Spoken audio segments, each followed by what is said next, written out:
Hello mga bayan, good morning, magandang buhay po. Analisa Reality Vlog, nagsasabing aahon para sa pamilya, hindi para higitan ang iba. At ngayon, hindi po ako magbibigay ng aking reaksyon. Binabati ko lang po si Pinuno Ka Business. September 28, ito po talaga yung kanyang birthday. Pinuno, harinawa, mas marami pang kaarawan ang iyong celebrate. Dahil marami ho ang nangangailangan ng iyong serbisyo, pagtulong sa ating mga kapwa. Sa iba, hindi nila nauunawaan kung bakit nandyan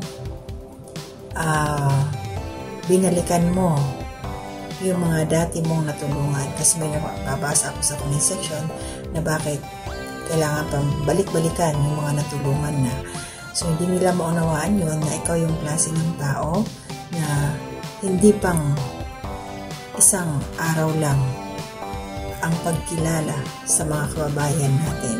Ang ibig kong sabihin, talagang itinuturing mong kapamilya bawat kababayan natin na iyong nakakadaog ang palad.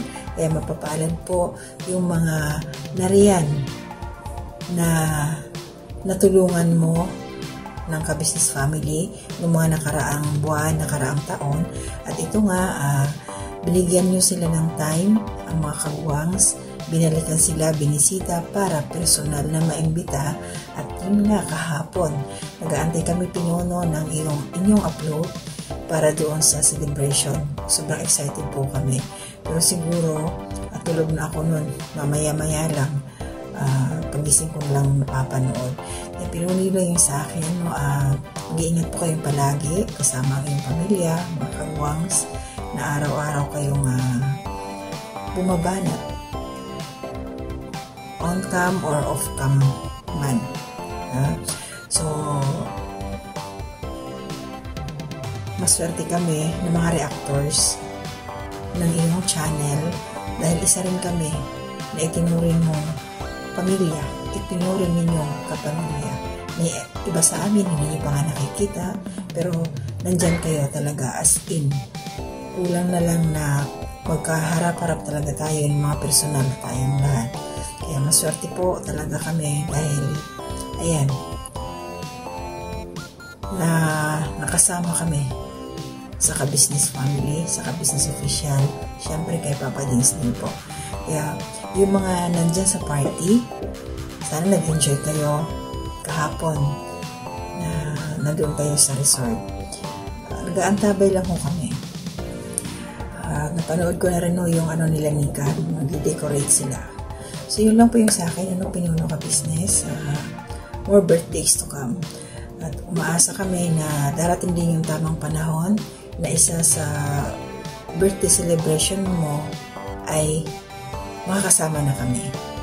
Sana, kagbiling na talagang isa rin ho yun sa pinapangarap namin na makasama kayong lahat dyan sa Ka-Business House. Kaming mga nandito sa malalayo. May time po tayo doon na magkikita-kita din po tayo. Sobrang excited na marami pang birthday ang darating para sa iyo Pinuno Ka Business. So mag-iingat lang po sa kalusugan, ganun din po sa Mrs. Ka Business. Shoutout po sa iyo ma'am at saka sa inyong mga anak. Patuloy lang pong suportaan ng mga kababayan sa Ka-Business community. Magmahalan po tayo, unawaan, hayaan natin yung mga mga negatibong komento na hindi po nakakaunawa kung bakit ganun si Ka-Business. Sobrang pag may tinulungan, talagang taos sa kanyang puso. Good vibes lang po tayong lahat. Yan lang po yung akin ngayon. Sobrang napakahaba ng birthday celebration ni Pinuno. Mukhang buong September, At alam ko, naniniwala ako mamaya meron pa rin yan. Pinuno, magtira ka ng yung gubok, yung sa humba, yung latak ng tika. Sabay ganun eh. So, ingat pa tayong lahat, kita-kits sa tamang panahon, tamang pagkakataon, in God's perfect time. Hanggang dito na muna. To God be the glory.